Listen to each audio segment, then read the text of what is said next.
Hello folks, this episode is sponsored by Audible.com. That's the world's leading provider of downloadable audiobooks, and with this sort of sponsorship deal you can sign up to a 30-day trial free, so you can try out their service completely free, and that includes the download of one audiobook of your choice from their massive library. And they've got loads and loads and loads of audiobooks, including, for example, the Harry Potter series, newly available, fairly new to the audiobook world on Audible. You can get all the Harry Potter stuff, and just, pretty much any book that you can think of is out there. So check it out, and go to audibletrial.com/teacherluke, or click an Audible logo on my website and you can get started. All right then, thanks for listening. Here's a new podcast starting right now. You're listening to Luke's English Podcast. For more information, visit teacherluke.co.uk. Hello everyone, welcome to Luke's English Podcast. How are you doing today? I hope you're doing fine. Everything's normal here, I suppose. Well, normal? Not really normal, because the sun is shining and it's nice and hot. It must be in the region of about nearly 30 degrees today. And I've decided that I'm going to spend the next, hour or so recording an episode of the podcast. And since the weather is so nice, I'm outside. I'm standing on the terrace right now as I record this. It's a bit weird if I stand up, because there are people, I imagine there are people in these buildings all around me. Some of them have got their windows open. I imagine that they'll be able to then see me standing here talking into a microphone on a rooftop, and they might think, what on earth is going on over there? Well, clearly he's talking into a microphone. But what is this event that's happening? What's going on? This is so exciting. And I don't know, they might take more of an interest in me than they normally would have done. What I'm trying to say is that it could be awkward if people see me talking into a microphone up here. So I'm just going to sit down, and I've decided I'm going to take, about an hour, maybe however long it takes, to record an episode of the podcast in which I do just that. I just sit here in the sunshine. I've basically, given myself an hour or two to just sort of laze about in the sun and record an episode of this podcast. And I just want to ramble in this one. Just that. Just want to ramble on about whatever comes through my head. There's absolutely no preparation at all for this episode. Sometimes for podcast episodes, I do some presentation, yes, always, but I do some preparation in advance of recording, which means I kind of write down notes or even bits of script that I then read from, or I do other bits of preparation, like I do some research into the subject I'm talking about, so that I make sure that I'm, vaguely accurate on most of it. But in this one, I don't want to do any of that.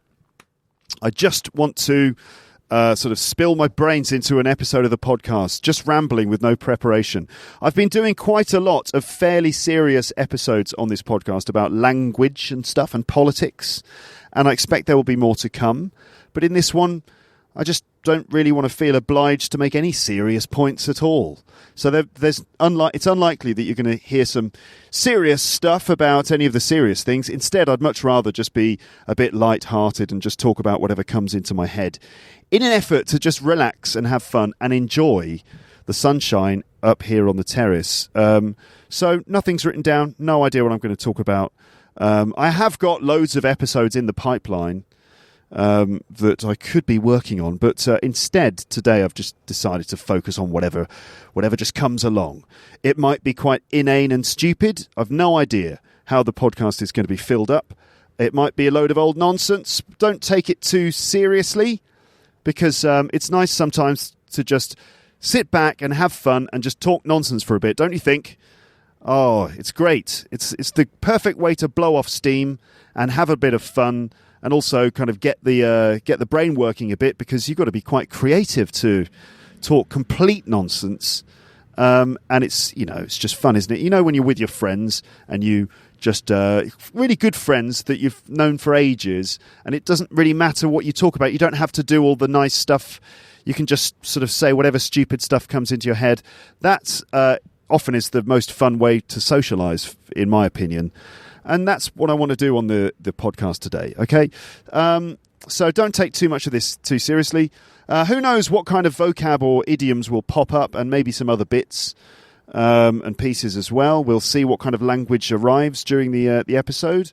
So your expectations should be on a full ramble with no particular language aim than to just follow the English as it comes. All right, then. So you know what I'm going to do to help me, so that I don't have to completely make it all up off the top of my head, which I could do, but I'll only end up talking about the weather and things like that, because that's what's going on in my immediate surroundings. I don't have beer. I wish I had beer right now. I really do. This would be the ideal situation in which I could sit and drink a beer at this point. So it's a great pity that I don't have one. I did have one earlier. I didn't drink it today. I had one yesterday. And oh my goodness, there is nothing quite like an ice cold beer on a sunny afternoon, don't you think? Oh, it's so good.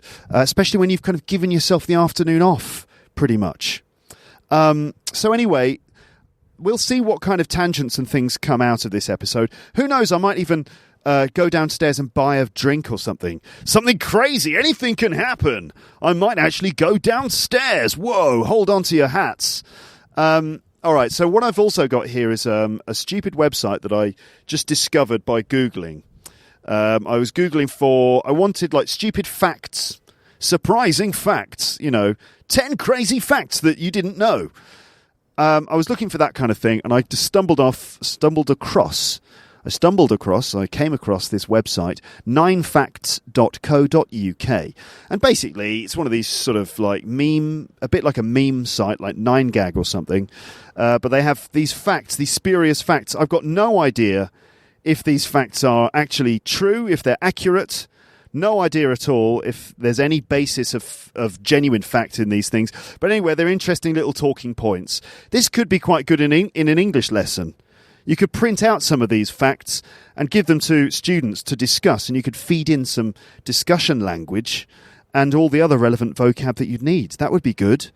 You'll find the link to 9facts.co.uk on the page for this episode, and you might be able to actually see some of those stupid facts that I'm talking about. So what I'm going to do is go through these 9 facts while lazing here on a nice sunny afternoon, wishing I had beer, and I'm going to go through these stupid facts, and we're going to just talk about them, evaluate whether they might or might not be true, and just kind of expand on them and just talk some nonsense about each one. It's just going to be the basis for me to just go off on one about these topics. And the first fact that we have here, fact in inverted commas, is this one, that there is a toilet-themed restaurant in Taiwan where food is served on miniature toilets. Okay, so there's a picture of this. You can see 2 people dining in the restaurant, and they're sitting on toilets, and there's a glass table in the middle which is kind of propped up on a couple of other toilets. You know, the toilets that you sit on if you have to do probably a number 2, or if you're a lady, a number 1, I would imagine. Anyway, there's 2 gentlemen there sitting down, eating their food, sitting on toilets. A toilet-themed restaurant in Taiwan. Now, if you're from Taiwan, you can verify this. Is there a toilet-themed restaurant where you're from? And if so, why does it exist? Can anyone tell me? It doesn't seem to be the ideal combination of things, right? I don't know if the toilets in the restaurant are fully functioning toilets, like you can just sit there and eat and eat and eat, and you never have to worry about having to stop. You can just make it a continuous cycle. And again, why? Well, if you love food, then that might make sense, but that's pretty disgusting. I don't think it's actually very, very harmful or anything. It's just a bit of fun. Hey, let's have a crazy restaurant where we sit on toilet seats. Oh, brilliant. And the seats can have funny little designs on them. Oh, it's so crazy and wacky. That's probably what it is. I'm sure it's extremely clean. It's Taiwan. Isn't Taiwan a very clean country? I don't know why I've got that idea in my head. It's a terribly clean country, isn't it, Taiwan? Don't know if it is. If you're from there or if you've been there, give me a rating of Taiwan in terms of its cleanliness. And what do you think of the toilet-themed restaurant? Would you go there? I wonder what's on the menu, to be honest. I would certainly be wary of ordering a number 2 in a toilet-themed restaurant. Right? Yeah, that was a joke there. Did you catch that? I'm talking to no one, unless some of the people around here are listening. Going, oh, was this a joke? Is this his British humour? Probably. Okay, let's move on to the next one. The next one is this, that 31% of rock star deaths are related to drugs or alcohol. 31% of rock star deaths are related to drugs or alcohol. So that means 31% of rock stars who die because of drugs or alcohol. Now, I would like to question the veracity of that statement. First of all, how did they get the figure of 31%? I mean, how does someone classify as a rock star? I suppose there's a list of rock stars, right? Maybe like Wikipedia's got a list of all the known rock stars and then their causes of deaths, and they counted it all up, 31%. Maybe that's what that is. But other than that, I mean, I think it's quite possible, don't you? Because rock stars are known for leading that rock and roll lifestyle. It's just sex and drugs and rock and roll, right? Probably in that order as well. Probably drugs, then sex, then rock and roll, and then a bit of sex, and then some more drugs, and then some more sex, and then a bit more rock and roll. I imagine it's probably that order, but you couldn't do that. That's a ridiculous name for a form of music. Sex and drugs and rock and roll and drugs and sex and drugs and sex and rock and roll. No, that's stupid. Anyway, lots of rock stars do die from taking drugs. That's weird, isn't it, that rock and roll music and drug taking and alcohol use are so closely associated. I wonder why that is. I mean, I suppose that getting into a drunken or inebriated state or high or something, it kind of goes along with the sort of, what's the word for it, the kind of rambling lifestyle of a rock star, that you go from one town to the next, from one party to the next. And certainly if you're going to keep performing every night at a high level, giving lots of energy, then often you do need some sort of stimulation to get you through. Lots of bands really used a lot of stimulants to keep them performing, to keep them energized. The Beatles, for example, are well known for that. Well, are they well known for it? They're not really. I suppose that in the early days, when the Beatles really became the Beatles, when they were performing those gigs in clubs in Hamburg in Germany, which is really, that's where they cut their teeth as a live band, they were taking like these pills called Preludin, which was used at the time for slimming, I think. Slimming pills that I guess sort of housewives would take in order to keep their weight down. Well, the Beatles were given these pills by the waiters at the clubs that they used to play in Germany, and they would be up all night. You know, often they would be playing sets for 6 or 7 hours straight of rock and roll music, and they'd be, according to George Harrison, one of the members of the band, they were up there frothing at the mouth and playing all through the night. And it's kind of, you know, important, useful to keep you up if you're a musician. So I suppose it goes together with the lifestyle. Also, if you've just done a big concert in front of loads of people and it's been incredibly intense and exciting, then sometimes it's difficult to come down from that experience. And so I guess for some of these rock stars, they kind of turn to drugs or alcohol as a way of somehow bringing themselves down, or maybe even sort of continuing the excitement of the live shows. And, you know, people have said also that taking drugs can actually add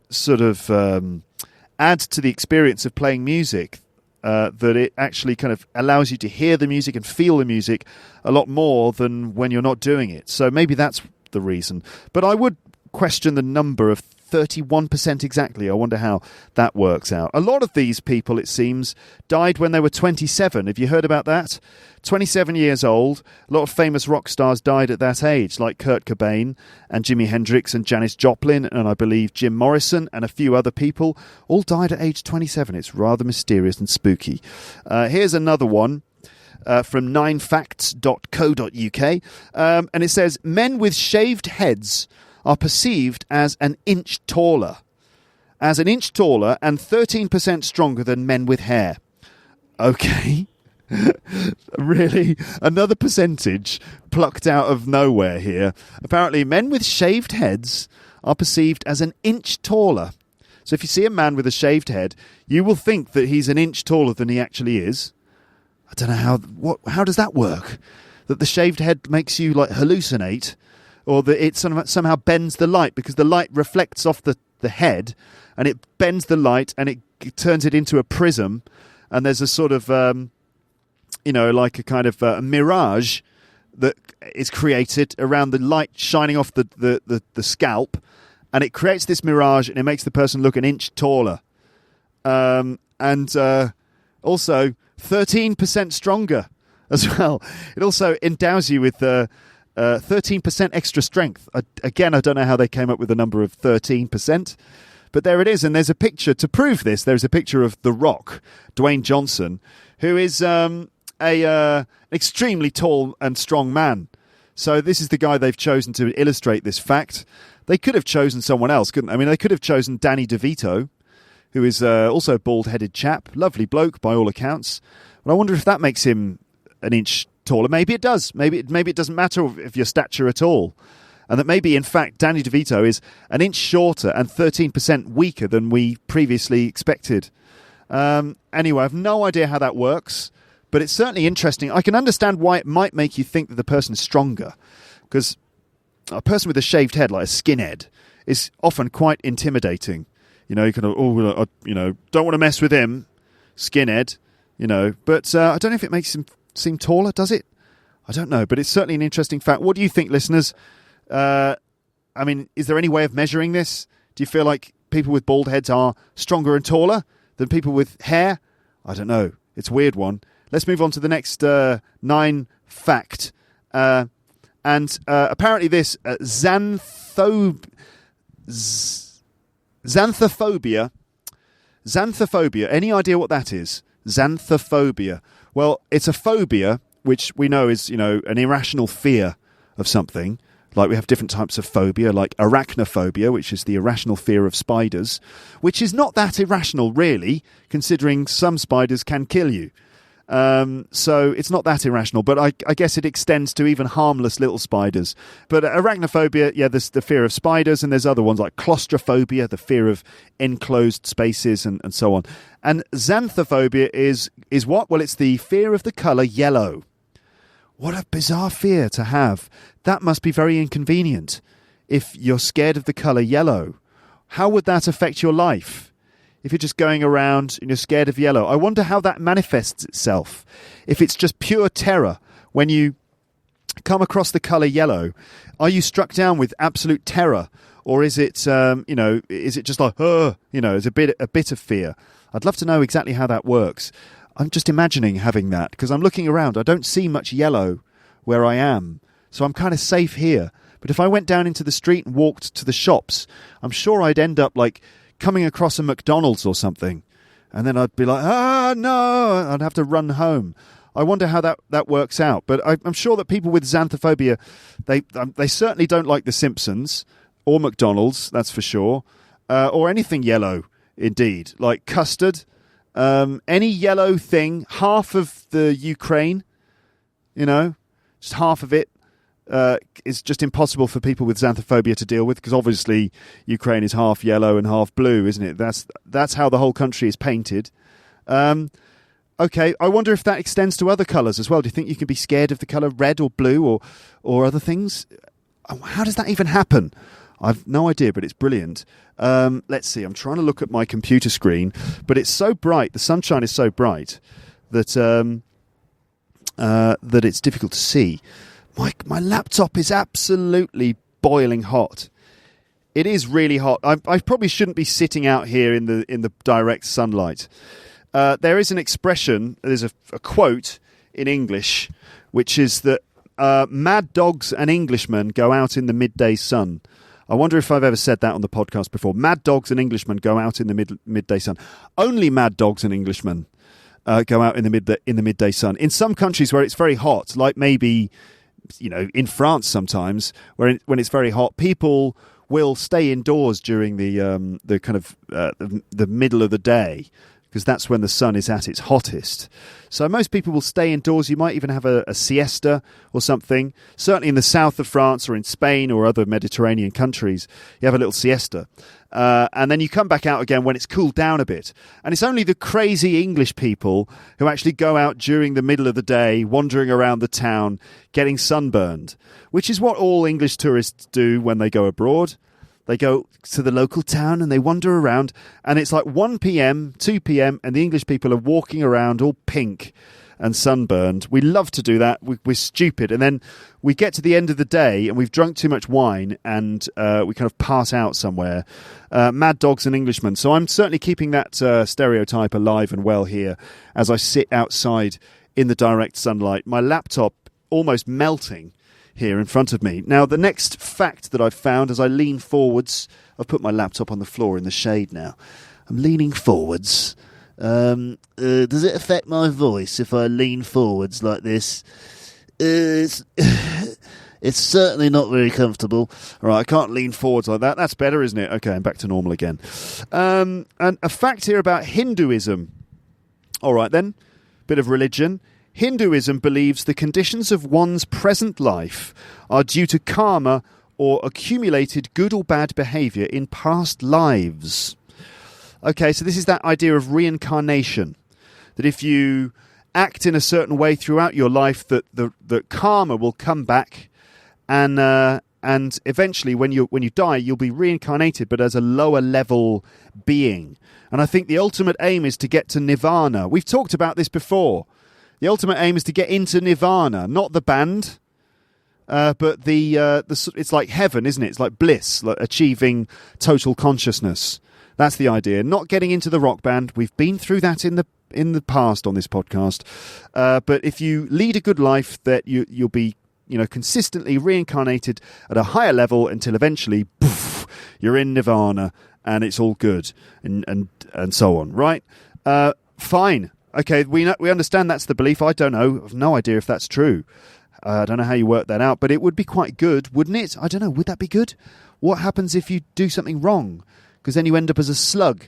Like, is it possible that you can kind of, if you do something wrong as a human, because humans, we know what we're doing, we're self-aware, right? We're sort of sentient beings. And we have to make a choice between right and wrong, don't we? Right? We know about this. In fact, we've read about it in certain religions, like, for example, Hinduism, which has told us that if we, follow the morally correct path in life, that we will be reincarnated as a higher level being. Okay, now humans can understand that because we've got the whole thinking thing going on. Now, if you do bad things during your life and you get graded down into a worm or a caterpillar or a bug or anything, any animal, like a badger or a scorpion or just pick an animal, a giraffe, an elk, a bear, a weevil, any animal at all, you become that. Now, those animals, they don't know, do they? They're not aware of the moral code. They don't know if something's a good thing or a bad thing to do, So if you get downgraded to the level of a slug, then you're screwed, aren't you? Because that slug's got no idea. It hasn't been told. It can't understand the rules of the moralities. So, you just got to hope and pray that slug just happens to do the right thing. And it's just by coincidence you end up getting upgraded to human again, where you can carry on as normal. I don't mean to be offensive here. I'm genuinely asking questions. I'm probably offending lots of people right now. Because I'm making fun of the idea of reincarnation, which is just great. I always love to do that. Love to make fun of all the world's religions, really offend as many people as I possibly can. I don't, of course. But no, I would like to know. That's the thing, right? I'm not just sort of teasing. I'm not just pulling your leg. I genuinely would like to know. I'm sure I have listeners to this podcast who believe in reincarnation, okay, and who can explain more to me about it. I'm quite up for the idea. It's not like I'm against the idea. I'm quite up for it. I find it fascinating. I think it would be very interesting if we did get reincarnated as something else. And I hope that I've led a good enough life to go up to the next level. I don't know what the next level is from human. Maybe it's just like a slightly better human, like slightly more intelligent, better person or something. I don't know. Maybe I'll just be a little bit better at tennis next time, which won't be difficult because I'm rubbish at tennis. Anyway, I don't mean to, make fun. I'm genuinely just playing around, and I'd like to know more about all of that. So here's the next one, and this is an indictment of modern society in the world today. This fact says that more people in the world are suffering from obesity than from hunger. Okay. More people in the world are suffering from obesity than from hunger. Now, is that good or not good? Do you know what I mean? Is that a good thing or not a good thing? Let's start by saying it's not a good thing, because it means that there are people in hunger who don't have enough food, and then there are lots of people who've got more food than they need, and they could be giving it to the people who are in hunger.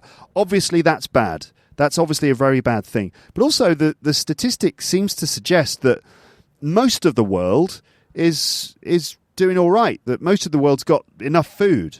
So I guess it means that a minority of the world is suffering from hunger, and the fat people need to, help them out. I don't believe that, to be honest. Do I? I don't know. I mean, where are all the obese people? I guess a lot of them are in America. We've got a lot in the UK as well. We're one of Europe's most obese nations. But hunger, suffering from hunger. I mean, we can calculate obesity, right? We can calculate from that. We can calculate that by, getting a sort of body mass index and all that sort of thing, and understanding what obesity really means. We can define it. Can we? I mean, hunger. I mean, I feel I've got hunger now because I'd quite like to have a sandwich, I guess what they mean is poverty, surely. People suffering from poverty, because we can measure that as well. There's the poverty line, and if you're below the poverty line, then you're in poverty. But hunger, surely anyone who's just hasn't eaten for a little bit is hungry. I'm calling BS on this one. I think that's bullshit. I'm moving on. Well, I'm not moving on, because the main thing is, the big thing about this kind of thing with statistics and people in poverty is that we know that there's a small minority, like 1% or less in the world, who own about 99% of the wealth in the world. That's the big tragedy, that a tiny portion of people own a massive portion of the wealth. This is the huge disparity in wealth that we have today, and that's the big problem. That's the big issue. And this thing about more people are suffering from obesity than hunger, I don't know where they're getting that information. I think this website is a load of old shite, to be honest with you, but it's still a bit of fun. Here's one about Led Zeppelin, the rock band. We like Led Zeppelin, don't we? Yes, we do. Led Zeppelin. They did all their albums, their famous albums, like Led Zeppelin 1 and Led Zeppelin 2 and Led Zeppelin 3. You know them, don't you?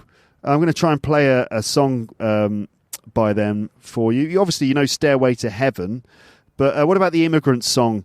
I think this one was used in the new trailer for the Thor movie, Thor Ragnarok, which I have to say I'm quite excited about seeing. I haven't talked about superhero movies on the podcast for a while. Have I? I talked about Logan, the Wolverine movie, and basically I really, really liked it. I also went to see Guardians of the Galaxy 2, which I loved.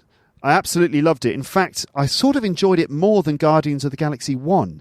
I think the reason for that is when I originally saw Guardians of the Galaxy 1, it was on like a laptop, and I didn't really, it was poor quality, and I didn't really enjoy it as much as I could have done. And I saw the second one in the cinema, and it was brilliant, amazing, the full experience in 3D and everything like that. I don't normally go for 3D, but it was good in this case. Although with 3D, I find that it makes things look like little models. Have you noticed? If you're looking at spaceships in 3D, they look like little models that you could like reach out and grab. Anyway, Guardians of the Galaxy 2, brilliant, really good fun. Lots of like crazy action, some really good character development and comedy in there. And so I really recommend that. And I saw Logan, which I really liked too. But the new Thor movie is coming out soon. And this track is the one that plays in the trailer. And I'm going to play it to you now. But I'm sure we're going to have some sort of advert coming up. Oh, here we go.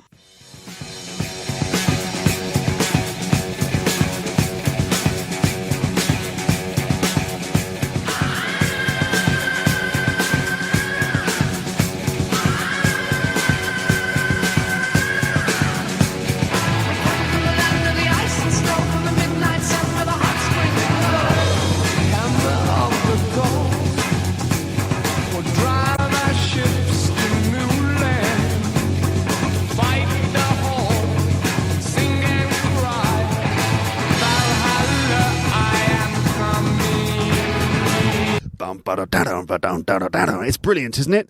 And I love the way the lyrics are about sort of like Norse myths and legends and sort of like coming from the lands of the ice and snow. It's really kind of like Lord of the Rings kind of stuff. Anyway, so how did I end up talking about Led Zeppelin? Well, that's it. It's because it's one of the facts on this so-called website, which I'm now trying to get back to. Where is that? I've lost it. Did I? Oh, I'm an idiot.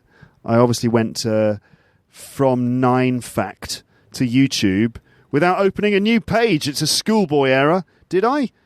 This is fascinating stuff on the podcast, isn't it, where I lose my website. Okay, I found it again. So, apparently Led Zeppelin got their name from a fellow musician who said that their band would go down like a lead balloon. Right. Okay, I know this story. I bet that 9facts don't even know who the fellow musician was, because if they knew, they would have put it in this fact. So Led Zeppelin, you know the group, we just heard their music. Led Zeppelin, lead like the metal, it's a very heavy metal. You get it on people's roofs, on the roofs of their houses. Lead, but lead spelled L-E-D, and Zeppelin is like a big airship, you know, like a huge airship. And there was a famous airship, the famous Zeppelin, which one was it, that went down, it exploded and didn't fly, and I'm trying to find it here. Famous Zeppelin,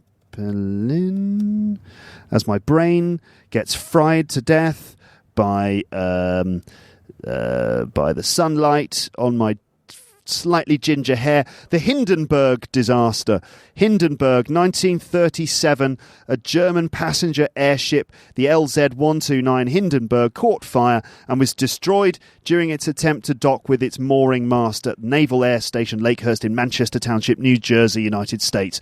Okay, so loads of people were killed. It was horrendous. And this Hindenburg was a huge airship. So anyway, that's just an airship. That's a Zeppelin. And if something goes down like a well, that's what Led Zeppelin is. All right, fine. Where does that come from, this idea of a lead airship, Led Zeppelin? Well, there's an expression in English which is, if something goes down like a lead balloon, it goes down really badly. Okay. Now, the phrasal verb to go down in this context means to be received by an audience. So if you do a presentation in front of an audience and the audience love it and they give you a standing ovation, they stand up and they applaud you afterwards, you know, you get a standing ovation at the end of your presentation, then then the presentation went down really well. The presentation went down well. If you do your presentation and it's met with just nothing, silence, and they hated it, then you could say that, oh God, the presentation went down really badly. In fact, you could say it went down like a lead balloon, okay?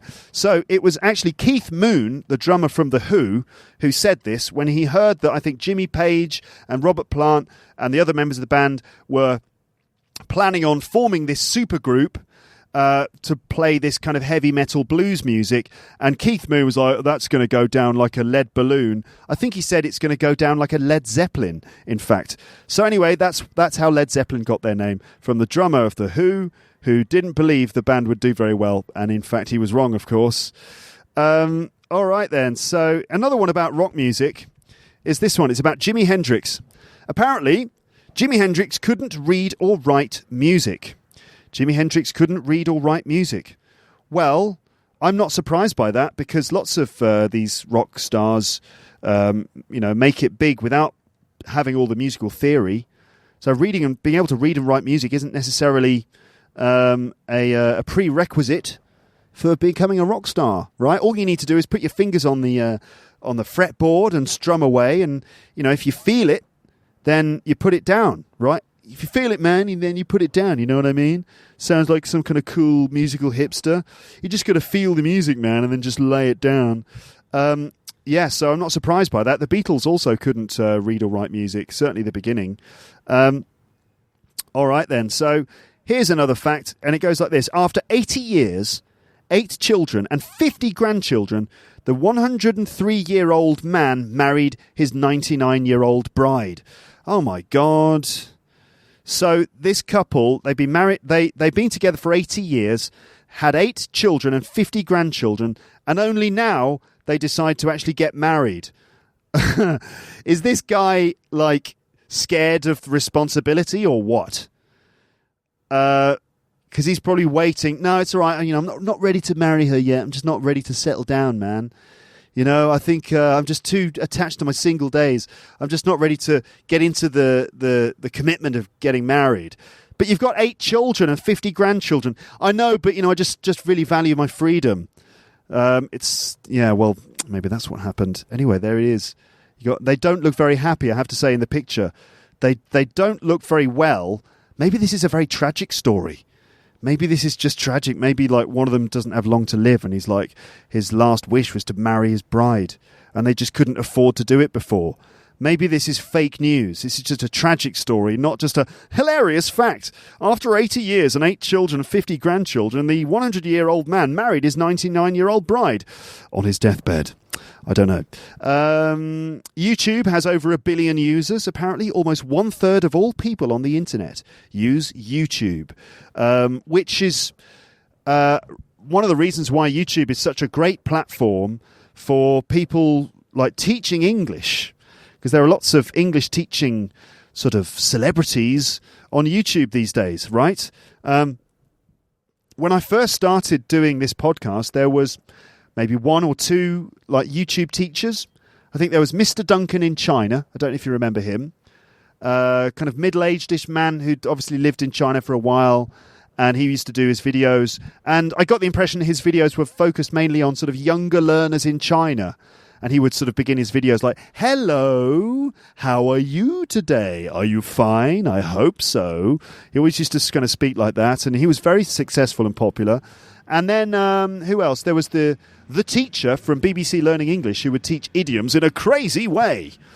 "Hi, I'm the teacher, and I'm going to teach you a crazy idiom," you know, like that. But more recently, lots of these YouTube teachers have sprung up on the internet, and you've got people like English with Lucy, the pretty English girl from the countryside somewhere in England who has got lovely hair and she's very gorgeous and she teaches you English. It's beautiful British English.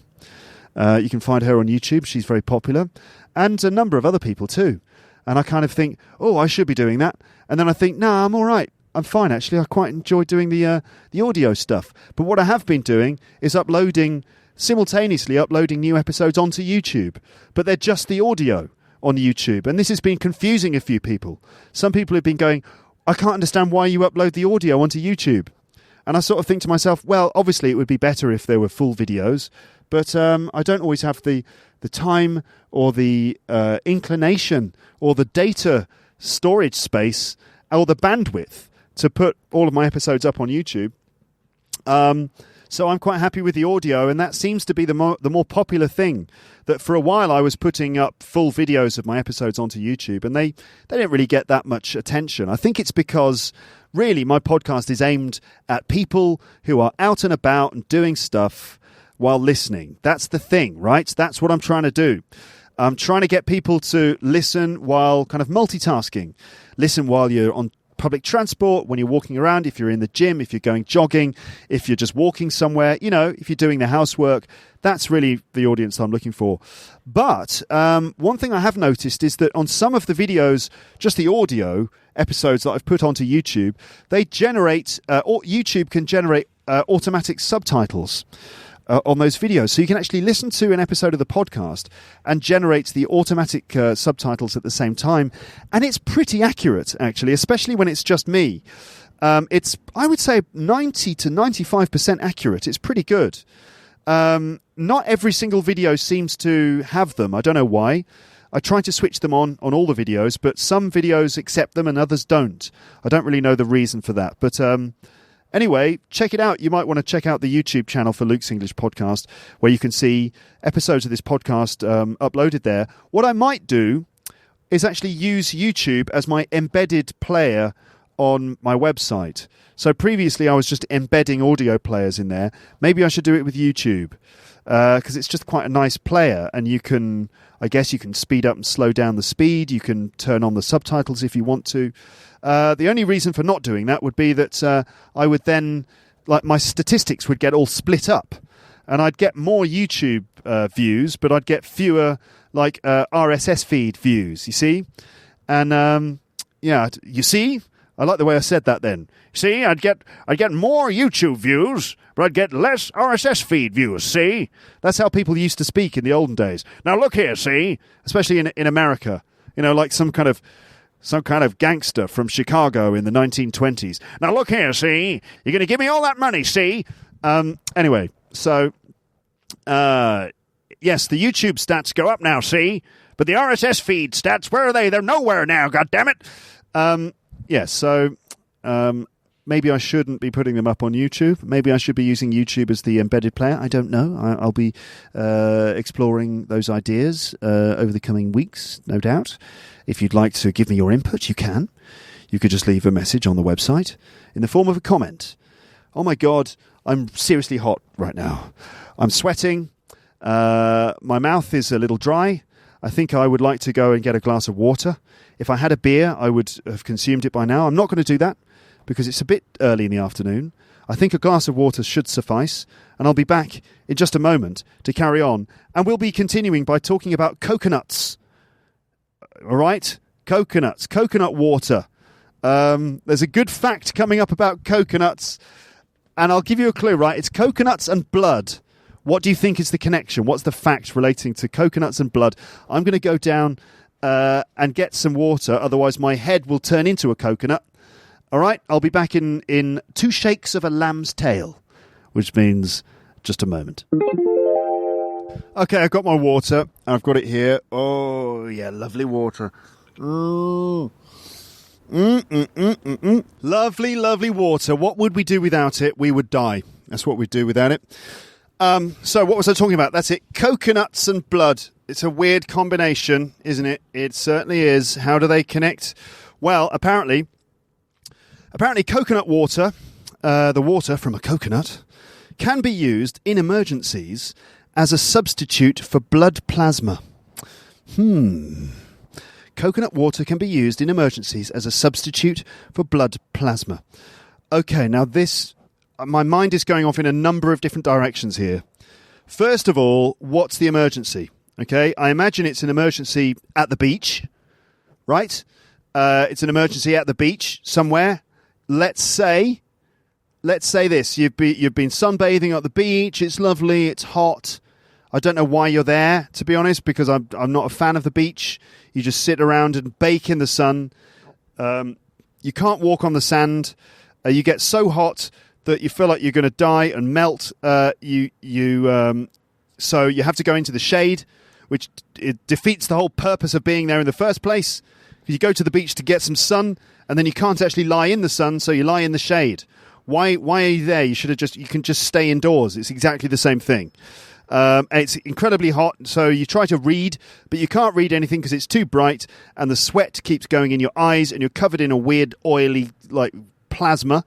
There's that word again. And you go into the sea, and then you come out, and you're covered in like salt and sand, and it's just miserable. Like Bill Hicks said, I don't understand the appeal of the beach. It's just where dirt meets water. So anyway, let's say you're at the beach, and the coconut trees are swaying, and a coconut falls from the tree, lands on someone's head, and they lose a lot of blood. But don't worry, we can use the coconut water to replace the lost blood plasma. Now right, fine. So I guess that's how that works. But blood plasma, what is plasma? In fact, I mean, blood plasma isn't just blood. It's something sort of in the blood, isn't it? What actually is blood plasma? I don't know what plasma is. That's the thing. I'm sure that some of you out there know exactly what plasma is, but maybe some of you also are in the same position as me, and you've heard about plasma. You've read about plasma, okay? You've heard it mentioned in a number of different settings, but you're still not really sure what plasma is exactly. So we've got blood plasma, but there's other types of plasma as well, isn't there? Like, for example, you can have a plasma screen TV. Plasma screen. So it's the same stuff, is it? Is that the same plasma that's in your TV, that's in a coconut, and that's in your blood? Is that the same plasma? I don't know. There's also, if you play computer games, I'm sure at some point you've picked up a plasma rifle or a plasma gun or something, you know? They're always like plasma guns and things in science fiction or computer games. And also like plasma rockets. spaceships, in science fiction. They fly through space using like plasma rockets, and they just fire out like white hot plasma out the back. And in also the Matrix, when Neo wakes up from the Matrix and he wakes up in like a pod, doesn't he, in the post-apocalyptic world where robots are controlling everyone, and everyone basically was born and they live in these plastic pods full of plasma, and he opens the pod and all the plasma comes out. That's plasma as well, isn't it? I don't know what plasma is, but apparently it's in coconut water and you can use it in your blood. So next time you are at the beach, don't worry, because just remember that coconut water can be used as blood plasma. I don't know how that's going to help you, but it might do. Also, if you get if you get coconut water instead of blood plasma, does that make everything sort of feel all coconutty? Does it taste coconutty in your mouth all the time? It's like, can anyone else smell coconut around here? Yeah, sorry, that's me. It's I've got coconut water for blood plasma. Sorry. That would be weird, wouldn't it? Is any in a lift, like burp? Excuse me. Can anyone else smell coconut? Yeah, it's my blood plasma. It's just my blood plasma playing up again. Bit too much coconut water. All right. Fine. Next fact is this. Big Ben. What's Big Ben, ladies and gentlemen? What is it? What is Big Ben? Okay, let's start with where is Big Ben? Where is Big Ben? It's in London. Yes. Where exactly in London? I don't know. It's in Westminster. It's just next to the River Thames, next to Westminster Bridge, the Houses of Parliament, and there is the tower that everyone thinks is Big Ben, with a clock on each side and ding dong dong dong dong, all that stuff. That's Big Ben, isn't it? Yeah. What did you go and see in London? Did you see Big Ben? I saw Big Ben. That's not Big Ben. Yeah, that's not Big Ben. I tell you what, did you know this? No, Big Ben is not the name of the tower. It's not the name of the clock either. Big Ben is actually the name of the bell inside the tower. That huge bell, dong, dong, every hour it rings. That bell is called Big Ben. It's massive, absolutely massive. The tower, apparently, is officially known as Elizabeth Tower, and it was completed in 1859. So there you go. There's a useless fact for you. Fact finders, a useless fact for you. Let's carry on, shall we? Are you learning things? Maybe you're forgetting things that you used to know. I don't know. But anyway, let's see if we can carry on here. And the next fact is about alcohol. Interesting. This one is that apparently alcohol kills one person every 10 seconds worldwide. One person every 10 seconds. One person every 10 seconds. Bloody hell. I guess the thing to do is don't be that person. I don't suppose it's the same person over and over again. Of course not, no. I remember I used to see I used to live next to a locksmith, right? A locksmith is a shop that sells locks and keys. They cut keys for you. They sell locks for your front door and your house and stuff, security things, safes and things like that. And there was a sign in the window of the locksmith that said something like, one home in Britain gets burgled every day. Yeah, or like one home in Britain gets burgled every 3 hours. To get burgled means that your house gets broken into and someone comes in and steals something from it. Like they break into the window and they steal the TV, the plasma screen TV. Okay, that's the burgle. So one house in Britain gets burgled every 3 hours or something. And I always used to think, God, that's an unlucky person who lives in that house. Oh, hilarious. Oh, how we used to laugh at that joke.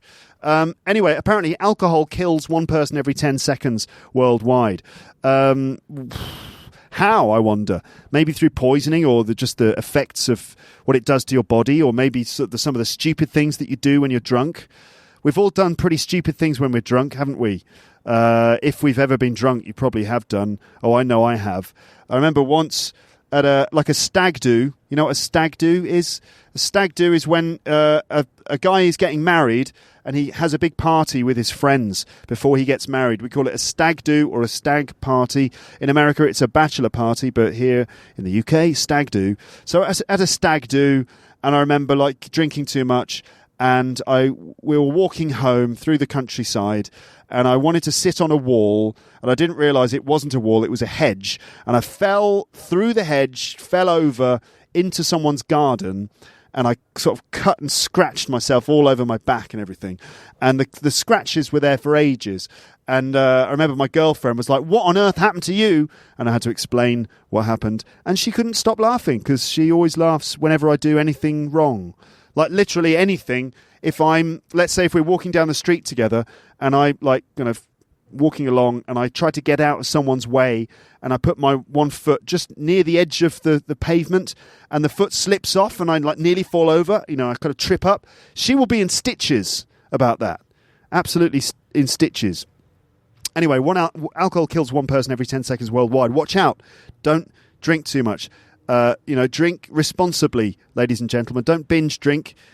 Stick to the recommended daily allowance of booze, and you'll be all right. And don't drink and drive. Remember that. If you're driving, don't drink, and if you're drinking, don't drive.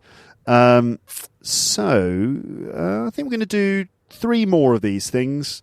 So the next one says this: recovering from a breakup is like an addiction to a drug.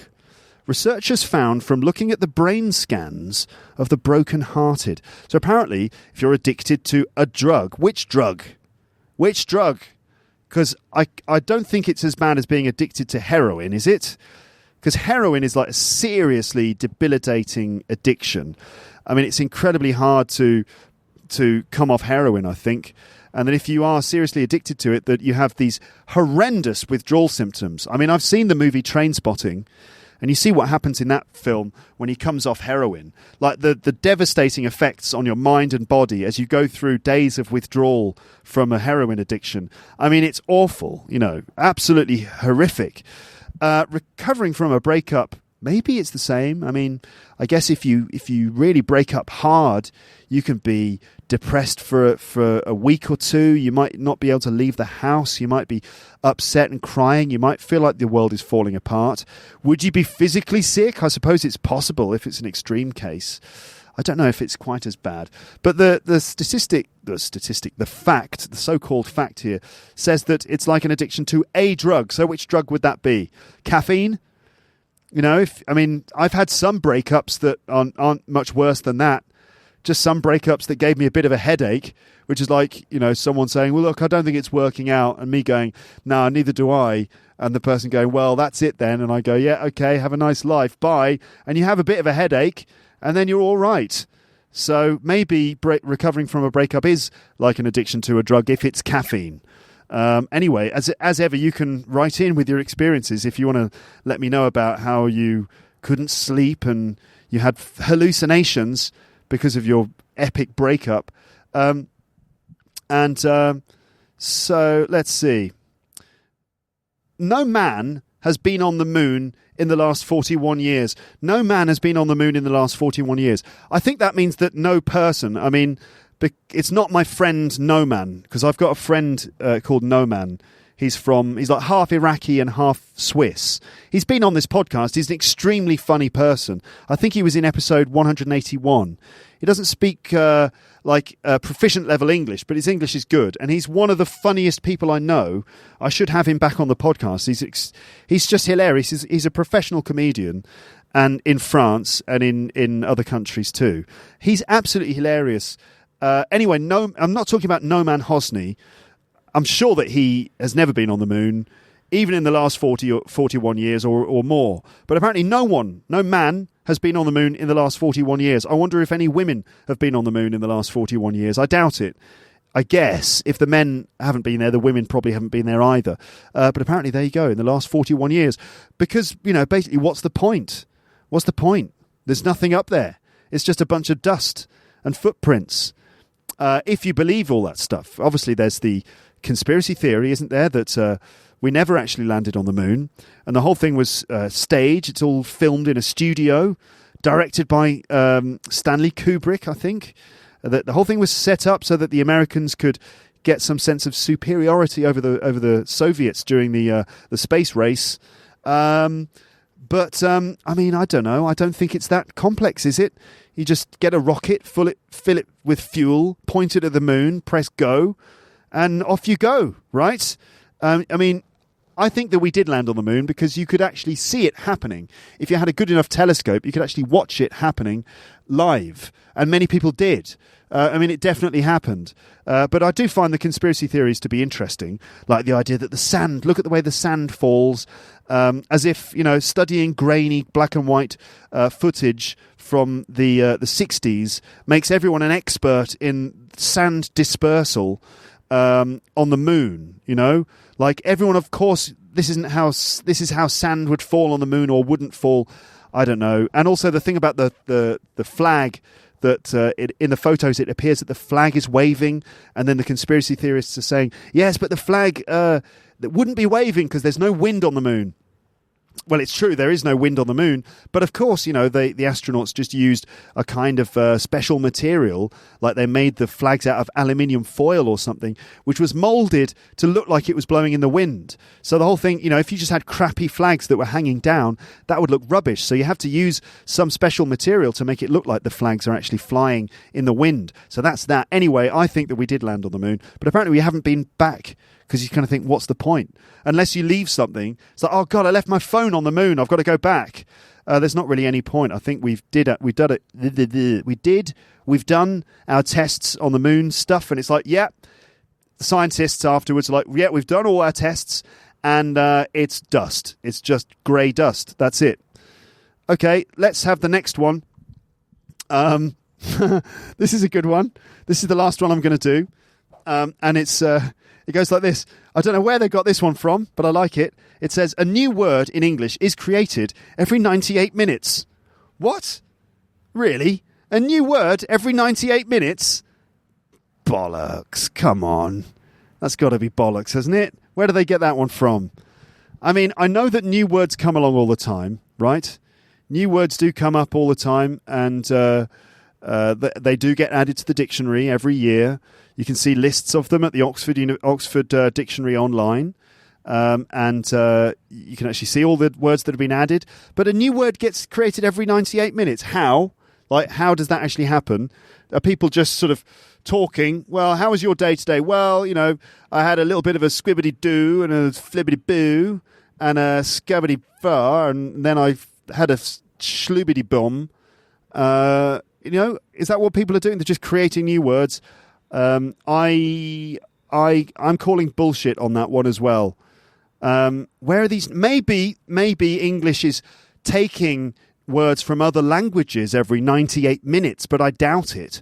I mean, David Crystal said that there are something like 300 to 600 languages that have influenced English. Okay, so if we take something like 500 languages that have influenced English, and if it's one from each language, let's say one from one language, and then 98 minutes later it's one from another language. How many words from each language would arrive into English every year? It would be a ridiculously high number, surely. It's impossible. It's bullshit. Okay, right. Good. I'm glad that we settled all of that stuff, that we've been through that. That's quite good fun. I would recommend that for English lessons. And for, your Skype conversations on iTalki or something, you could go through some of those facts and just discuss them and just talk about whatever comes into your mind when you talk about those things. It's actually really, really good fun. And I've really enjoyed doing this lazy episode on the terrace here in the bright sunshine. Lazing on a sunny afternoon on the podcast. Thank you so much for joining me in this episode. And I think what I'm going to do now is...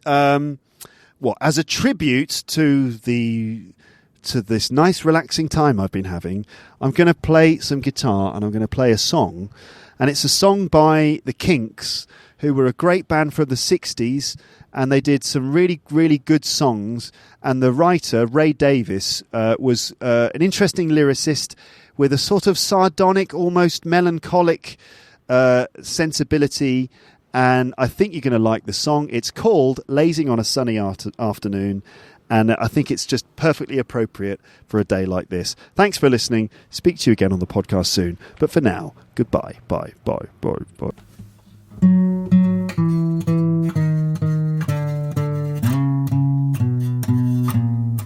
No?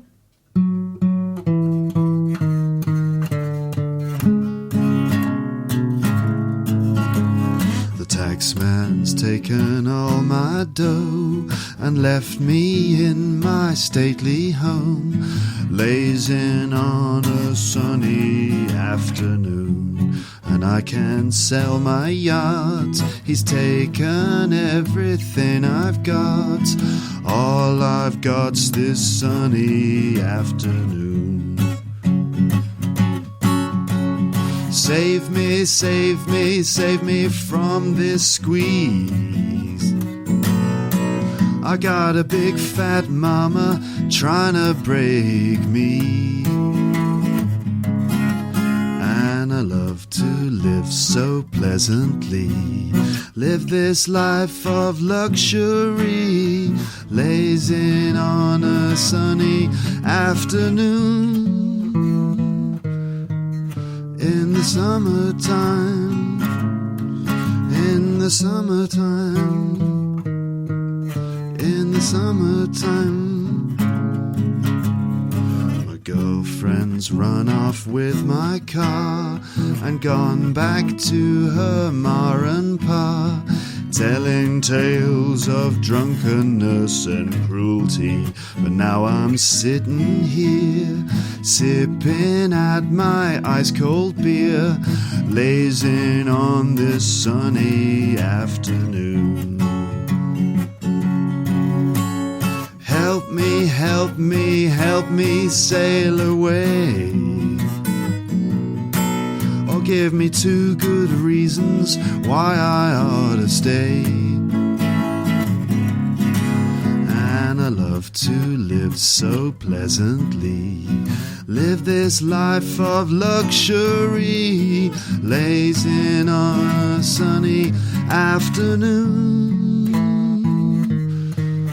In the summertime, in the summertime, in the summertime.